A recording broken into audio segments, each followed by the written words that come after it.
Halo semuanya, kembali lagi bersama saya Marlis Pita. Di sini kita akan menjelaskan tentang berbagai jenis struktur lepas pantai. Berbagai jenis struktur pantai. Yang pertama adalah jenis struktur pantai. Yang kedua adalah aksi struktural dari jenis struktur.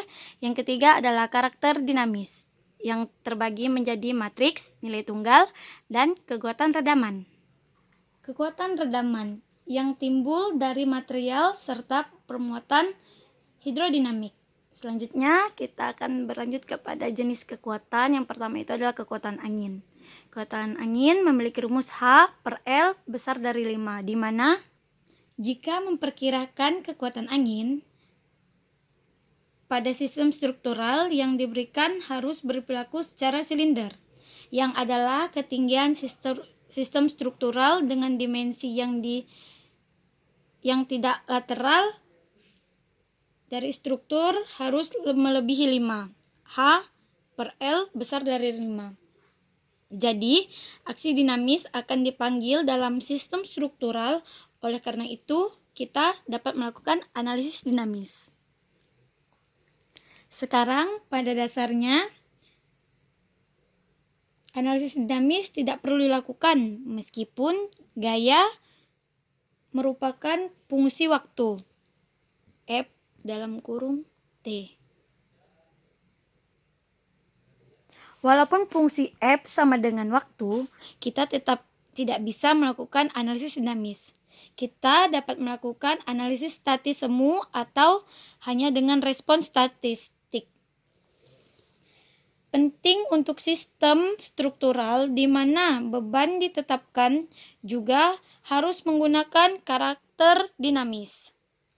Selanjutnya kita akan berlanjut kepada kekuatan gelombang, kekuatan saat ini, kekuatan gempa, kekuatan pertumbuhan laut, dan beban es, di mana semua ini terkait dalam beban lingkungan yang bekerja pada struktur lepas pantai.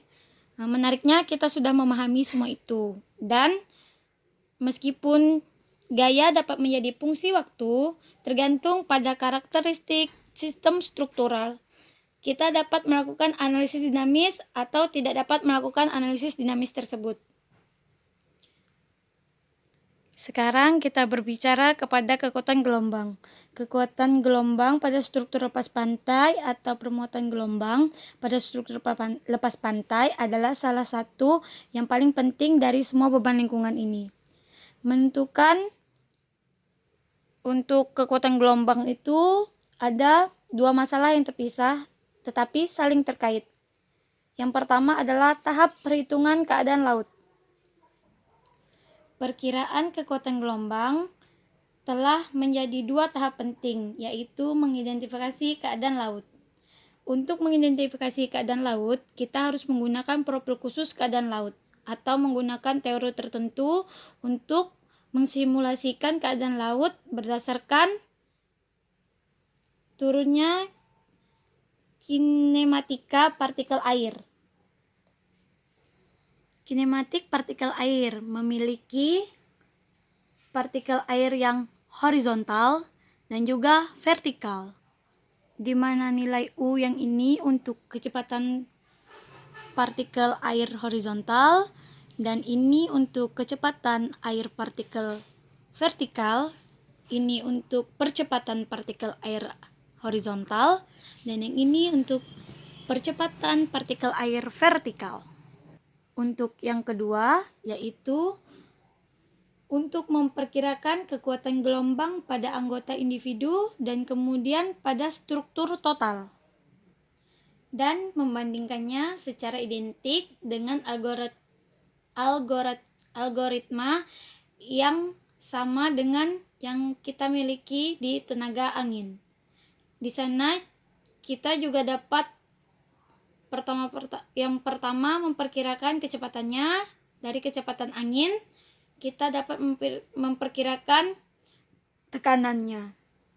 Dengan demikian, algoritma yang sama, saya berbicara tentang partikel air. Untuk algoritma itu menggunakan rumus yang ini untuk algoritmanya. Jadi ada dua pendekatan untuk mengukur keadaan laut yang merupakan tingkat estimasi yang sangat penting untuk kekuatan gelombang. Kondisi laut juga dapat tiba-tiba berubah. Salah satunya adalah yang kita sebut sebagai gelombang desain tunggal atau gelombang yang datang tunggal, di mana gelombang reguler yang akan diidentifikasi sebagai gelombang desain dengan tinggi gelombang tertentu dari periode gelombang yang didefinisikan. Jadi, dapat menentukan gelombang tertentu yang tinggi gelombang dan gelombangnya telah kita dapatkan.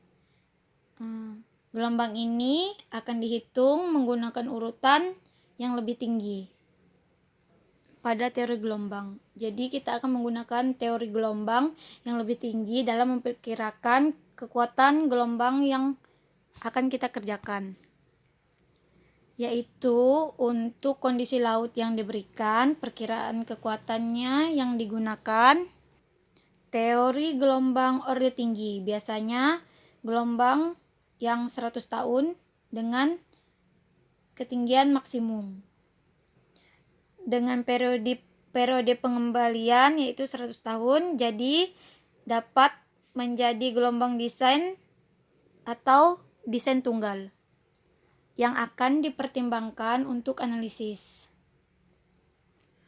Untuk periode gelombang yang 100 tahun tersebut dapat digunakan sebagai periode untuk semua periode struktur dan struktur yang akan dirancang. Sehingga pada periode struktur yang akan dirancang itu jauh di atas atau di bawah tergantung pada jenis struktur yang akan dirancang tersebut. Selanjutnya adalah analisis gelombang acak. Pada analisis gelombang acak, kita akan berbicara tentang analisis statik berdasarkan pangkalan gelombang. Dari diagram yang tersebar dan diagram sebaran gelombang yang diperoleh untuk keadaan laut tertentu, di mana platform akan dipasang. Jadi, kita dapat menyebutnya diagram hamburan gelombang lokasi spesifik.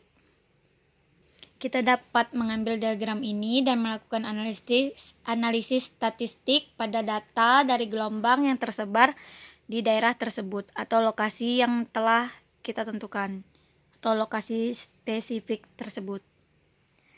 Jadi, kita dapat mengambil spektrum gelombang perkiraan untuk menentukan kinerja analisis dalam domain frekuensi. Kemudian gelombang yang sesuai dengan spektrum digunakan untuk menghasilkan apa yang kita sebut gelombang acak untuk mencari analisis dinamisnya.